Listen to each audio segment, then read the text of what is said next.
Good morning all of you. मेरे इस प्यारे चैनल अल्फा स्टडी क्लासेस में आप लोगों का स्वागत है।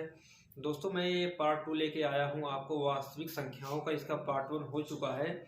जो भी बच्चे इस वीडियो को देख रहे हैं वो लोग पहले जाके पहला वाला वीडियो देख लें, और पहले वाले वीडियो का लिंक डिस्क्रिप्शन बॉक्स में है। आप डिस्क्रिप्शन बॉक्स में जाइएगा, पहले वाले वीडियो का आपको लिंक मिल जाएगा। तो उसमें मैंने कुछ क्वेश्चन कराए, यहाँ पे उसके आगे के क्वेश्चन मैं कराता हूँ, जो कि यूपी बोर्ड एग्जाम में ये 100% इसी टाइप के क्वेश्चन आते हैं। और ये प्रीवियस ईयर में जो क्वेश्चन आए हुए हैं, मैं उन क्वेश्चनों को आपको यहाँ पे सोल्यूशन करवाता हूँ। चलिए स्टार्ट करते हैं। यहाँ पे लेते हैं पहला क्वेश्चन अपना जो है। तो आज के लिए क्वेश्चन नंबर 7 से शुरुआत होगी इसकी। संख्या 144 के अभाज्य गुणनखंडों की घातों का योग क्या होगा। क्वेश्चन है हमारा, संख्या 144 के अभाज्य गुणनखंडों के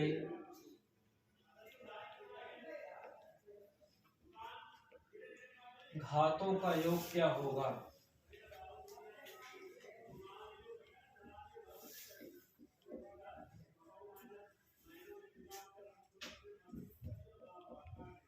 चलिए देखते हैं इस क्वेश्चन का सलूशन क्या होगा। मन लगा के देखिएगा। सबसे पहले हमारे पास जो ये संख्या 144 है, इसका गुणनखंड कर लेंगे।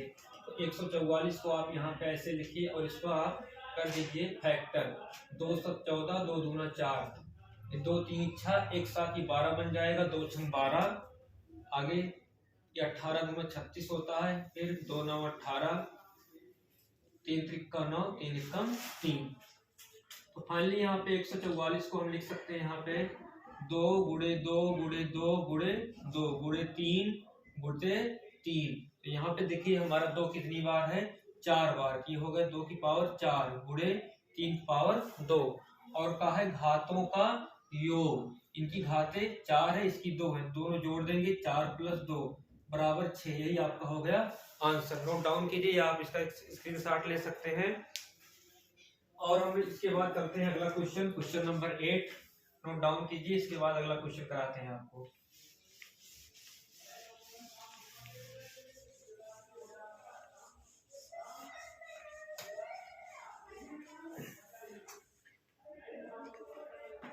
क्वेश्चन नंबर 8 दिया है, संख्या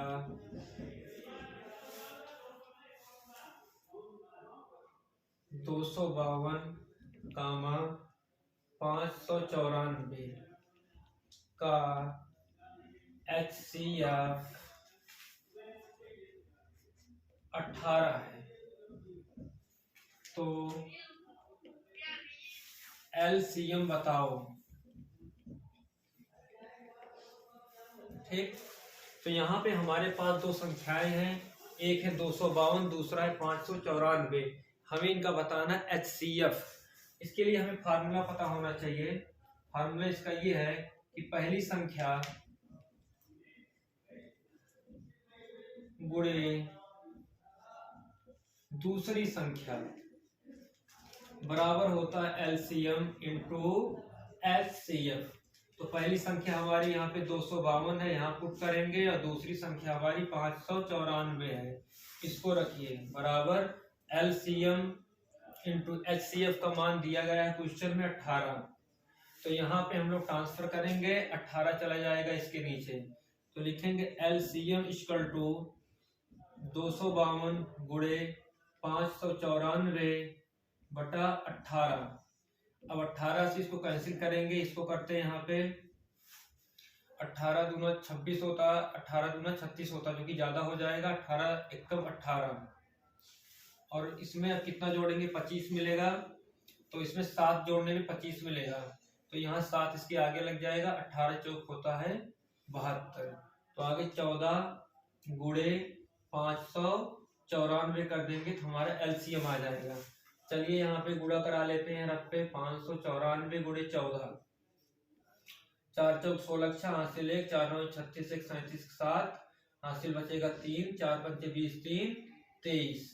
फिर 1 का गुणा कराएंगे तो यही आएगा 594, जोड़ देंगे 6 7 4 11, 1 हासिल 1, 9 1 10 3 13 3 हासिल 1 5 2 7 1 8 आएगा 8316। यही हमारा हो जाएगा आंसर। यहाँ पे फार्मूला हमेशा आप याद रखिएगा, पहली संख्या गुणे दूसरी संख्या बराबर एलसीएम इंटू एचसीएफ। पहली संख्या 252 है, दूसरी संख्या 594 है और इसका एचसीएफ ऑलरेडी दिया गया है। जब दो संख्याएं पता हो, उनका चाहे एचसीएफ पता हो चाहे एलसीएम पता हो, तो एक हम निकाल सकते हैं आसानी से। तो नोट डाउन कीजिए इसको, इसके बाद अगला क्वेश्चन देखते हैं।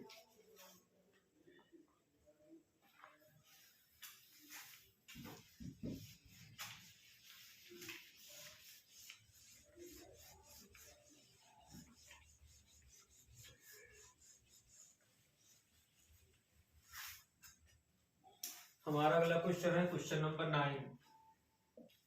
सिद्ध करो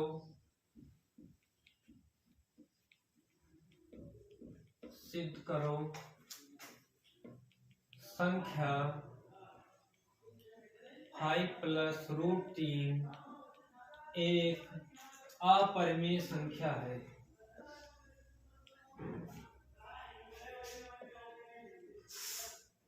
एक अपरिमेय संख्या है। ठीक, तो इस तरह के क्वेश्चन बोर्ड एग्जाम हर बार इस टाइप का एक क्वेश्चन तो देता ही है। हर बार इस टाइप का क्वेश्चन आता है एग्जाम में। आप लोग देखिए इसको कैसे सोल्यूशन करेंगे। तो कहा है कि इसको अपरिमेय संख्या है, इसको सिद्ध करना है। पहले से पता है ये अपरिमेय है, लेकिन हम लोगों को प्रूव करना है। तो ऐसे क्वेश्चन जब भी एग्जाम में आएंगे तो आपको प्रूव करने के लिए पहले उसका उल्टा मानना पड़ेगा। आप मानेंगे माना 5 + √3 एक परिमेय संख्या है। तो चलिए इसके लिए मानेंगे माना 5 + √3 एक परिमेय संख्या है।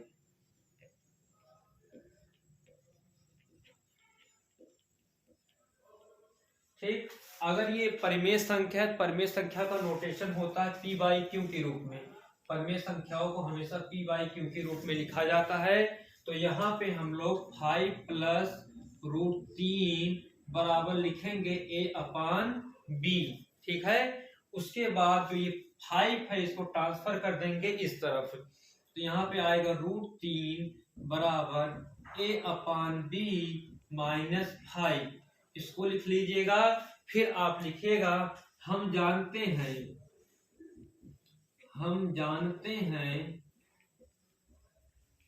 √3 एक अपरिमेय संख्या है।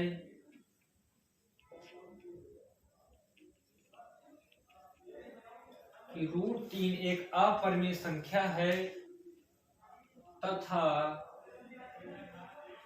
a/b - 5 एक परिमेय संख्या है।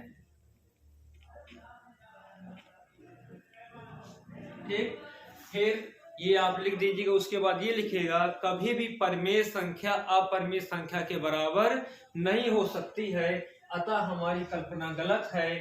5 + √3 एक अपरिमेय संख्या होगी। चलिए यहाँ पे रेज करके ऊपर लिख देते हैं। हम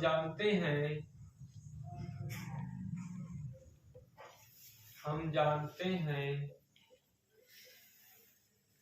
कि कभी भी परिमेय संख्या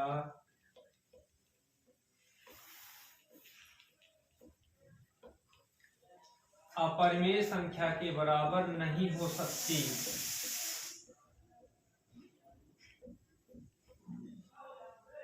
अपरिमेय संख्या के बराबर नहीं हो सकती।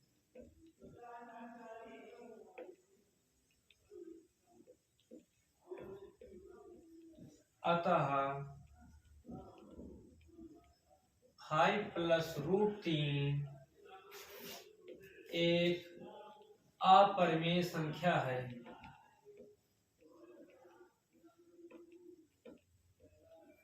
बस ऐसे क्वेश्चन में आपको यही इतना लिखना है, इतना ही करना है। नोट डाउन कीजिए, उसके बाद हम लोग अगला क्वेश्चन देखते हैं।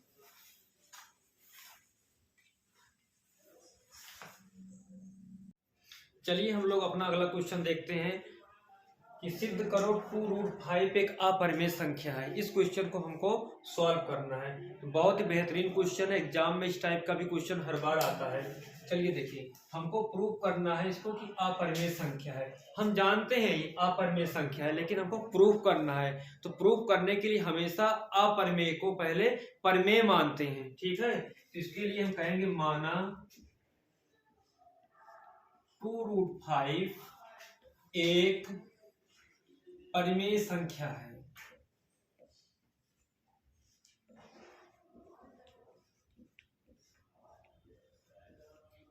हमेशा अपरिमेय को प्रूव करने के लिए पहले परिमेय मानेंगे, और हम जानते हैं परिमेय को P/Q के रूप में लिखा जाता है, इसीलिए हम लोग इसको A/B के बराबर मान लेंगे। तो मानेंगे इसको A/B इक्वल टू 2√5। ओके, अब यहाँ पे 2 को ट्रांसफर कर देंगे, यहाँ नीचे आ जाएगा A/2B इक्वल टू √5। आपको यहाँ पे बस इतना ही करना है। उसके बाद आपको लिखना है, यहाँ पे लिख देता हूं कि हम जानते हैं कि यहाँ पे √5 एक अपरिमेय संख्या है और A/2B एक परिमेय संख्या है। फिर लिखेंगे कभी भी परिमेय संख्या अपरिमेय की संख्या के बराबर नहीं हो सकती है, अतः 2√5 एक अपरिमेय संख्या है। चलिए लिख देते हैं इसको। एग्जाम में आपको भी ऐसे लिखना पड़ेगा। हम जानते हैं √5 एक अपरिमेय संख्या है,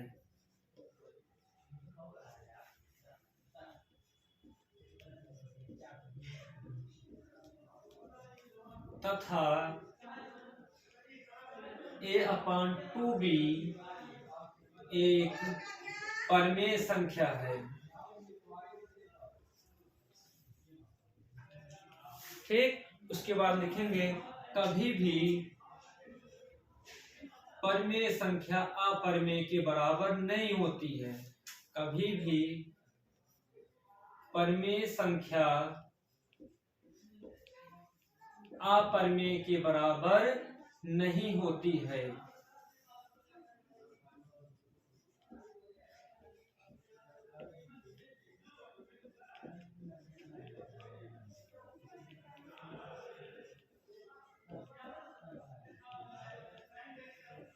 अतः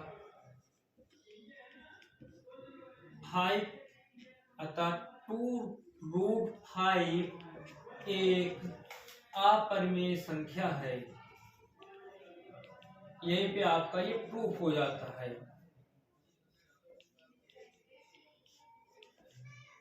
अपरिमेय संख्या है। ओके, नोट डाउन कीजिए आप लोग इसको, वीडियो पॉज करके आराम से आप लोग इसको नोट कर सकते हैं।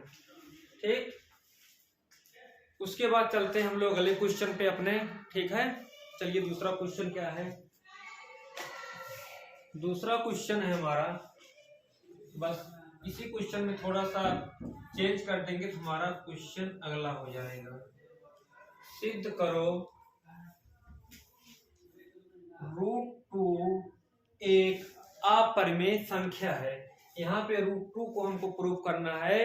ठीक है, ध्यान दीजिएगा आप लोग, √2, √5, √3, √7 इन सब संख्याओं को जो है बोर्ड एग्जाम में पूछा जाता है। यूपी बोर्ड एग्जाम के किसी न किसी सेट में इस टाइप का क्वेश्चन दिया जाता है।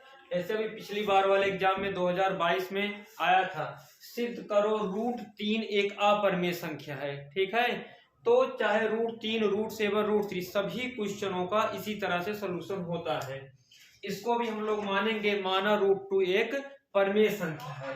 तो मानना है तो मान लीजिए यहाँ पे, माना √2 एक परिमेय संख्या है।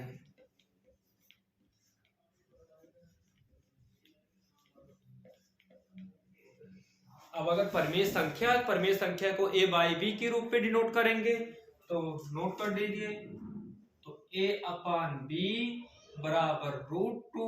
ओके, और यहाँ पे A व B सहअभाज्य है, सहअभाज्य है। इसका ये मतलब है ए व बी में कुछ भी कॉमन नहीं है। इसके आगे हम सॉल्यूशन इसका देखते हैं। दोनों पक्षों का वर्ग करने पे, स्क्वायरिंग बोथ साइड, दोनों पक्षों का यहाँ वर्ग करेंगे, आएगा ए स्क्वायर अपॉन बी स्क्वायर बराबर √2। ओके, इसका मतलब ये है कि ए का एक गुणनखंड, एक सेकंड, यहाँ पे जब इसका स्क्वायर करेंगे रूट का, यहाँ पे केवल हमको 2 मिलेगा। ठीक, फिर हम लोग लिखेंगे कि ए का एक गुणनखंड 2 है। यहाँ लिखेंगे ए का एक गुणनखंड, ए का एक गुणनखंड 2 है। ओके, इसके बाद ठीक है, आपको लिखना पड़ेगा माना ए बराबर 2c। ठीक है, आप 2c, आप दूसरा कुछ भी मान सकते हैं इसके स्थान पे। तो जहां ए है यहाँ पे हम 2c पुट कर देंगे। देखिए, ए के स्थान पे हमने रख दिया 2c, इसका स्क्वायर हो जाएगा अपॉन बी स्क्वायर बराबर 2, इसका स्क्वायर करेंगे आएगा 4c square upon b square बराबर 2। ठीक, अब यहां से हम लिख लेते हैं इसको आगे।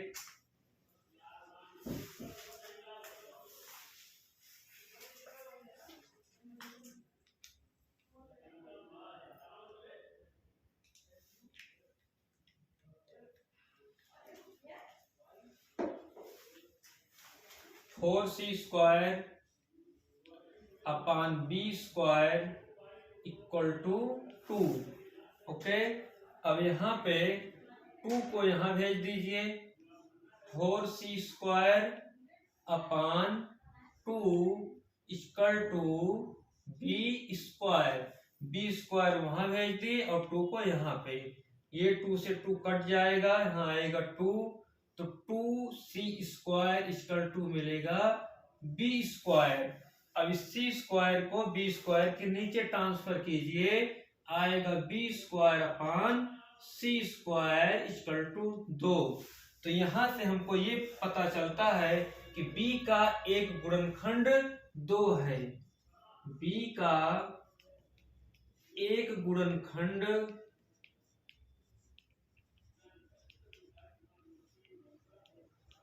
2 है। ओके, देखिए इस क्वेश्चन में जो है हमको प्रूव करना था √2 एक अपरिमेय संख्या है, तो हमने उसका उल्टा मान लिया कि माना √2 एक परिमेय संख्या है, केवल माना है हमने। ठीक है, तो मान लिया है परिमेय संख्या है, तो परिमेय संख्याओं को हमेशा p/q के रूप में नोट किया जाता है, इसीलिए हम लोग p/q के स्थान पे हमने a/b मान लिया।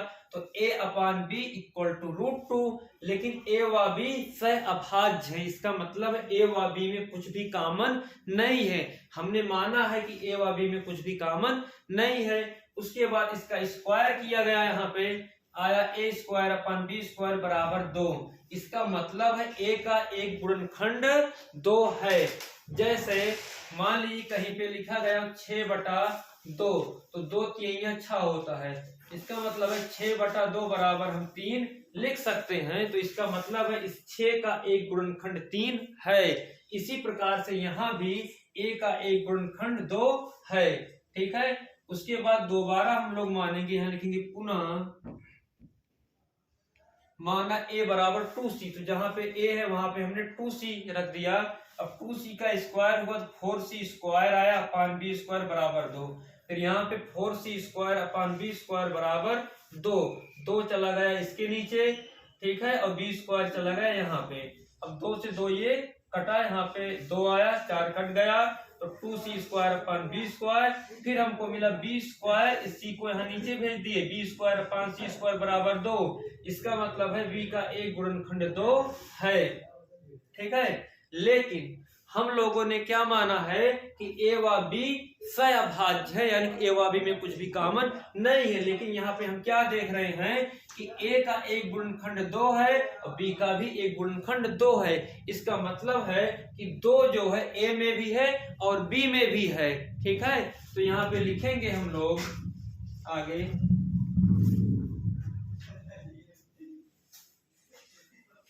ए व बी सह अभाज्य हैं, ए व बी सह अभाज्य हैं, परंतु यहाँ ए व बी का उभयनिष्ठ गुणनखंड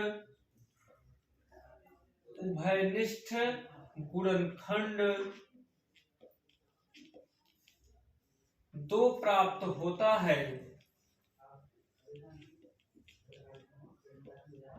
ठीक, इसका मतलब हमारी कल्पना गलत है, हमने गलत माना है, अतः हमारी कल्पना गलत है।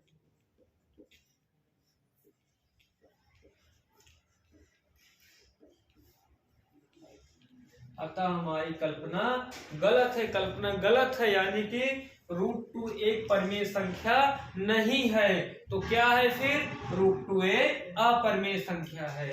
अतः √2 एक अपरिमेय संख्या है।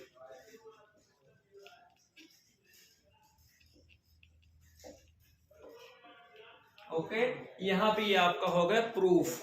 आपको इस क्वेश्चन में इतना ही करना है। इसी तरह से √2 के स्थान पे √5 आएगा, √3 आएगा, √7 आएगा, सबका इसी तरह से होगा। और बोर्ड एग्जाम में पूछे ही जाते हैं ऐसे क्वेश्चन, नोट डाउन कीजिए। इसके बाद मैं आपको एक क्वेश्चन और बताता हूँ।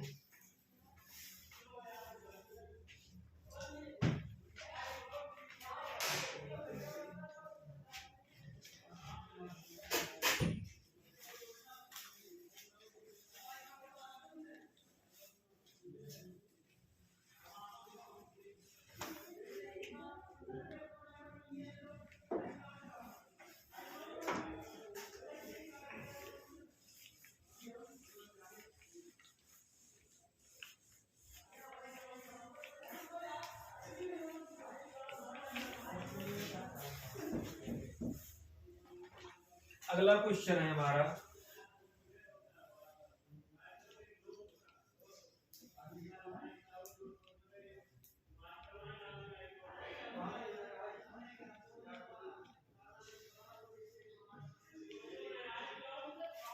बिना विभाजन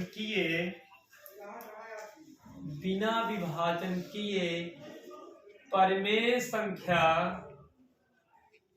बिना विभाजन किए परिमेय संख्या 31/2 इंटू 5³ का दशमलव प्रसार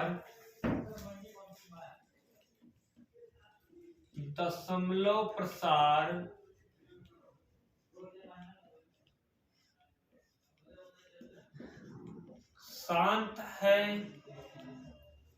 अथवा अशांत। ठीक, यही हमारा क्वेश्चन है। इसको बिना विभाजन के हमको शांत या अशांत बताना है। ध्यान दीजिएगा, हमने पहले के वीडियोज में बताया है कि शांत और अशांत का निर्धारण किस तरह से करते हैं। ठीक, जो भी परिमेय संख्या होगी उसका जो हर होता है उसका गुणनखंड करने पे अगर केवल 2 मिले या केवल 5 मिले या 2 या 5 दोनों मिले तो हमारी होगी शांत दशमलव प्रसार। और अगर 2 या 5 के अलावा 3, 7 या कोई अन्य संख्या आती है तो उसका प्रसार होगा अशांत। तो चलिए देखते हैं, यहाँ पे हमारी जो परिमेय संख्या है यहाँ पे दी गई है 31/2 इंटू 5³ तो देखिएगा यहाँ पे नीचे इसके गुणनखंड में 2 है और यहाँ पे 5 है। इसका मतलब ये इसका प्रसार जो है शांत होगा, इसका दशमलव प्रसार शांत होगा। आप देख करके पता लगा सकते हैं अगर इस तरह से लिखा गया है तो। अगर इस तरह से नहीं लिखा गया है तो इसके लिए हम अगला क्वेश्चन आपको बताते हैं जिसमें गुणनखंड करने भी पता लगेगा ये शांत प्रसार है या अशांत। चलिए इसके बाद का क्वेश्चन देखते हैं, इसको आप लोग नोट डाउन कर लीजिए।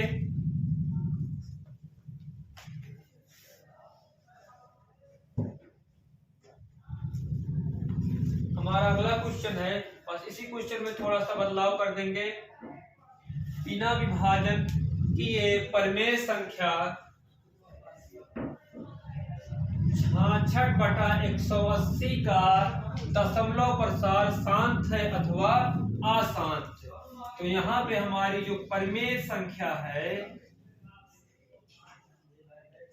देखिए परिमेय संख्या का प्रसार दो तरह से होता है, एक शांत और एक अशांत आवर्ती।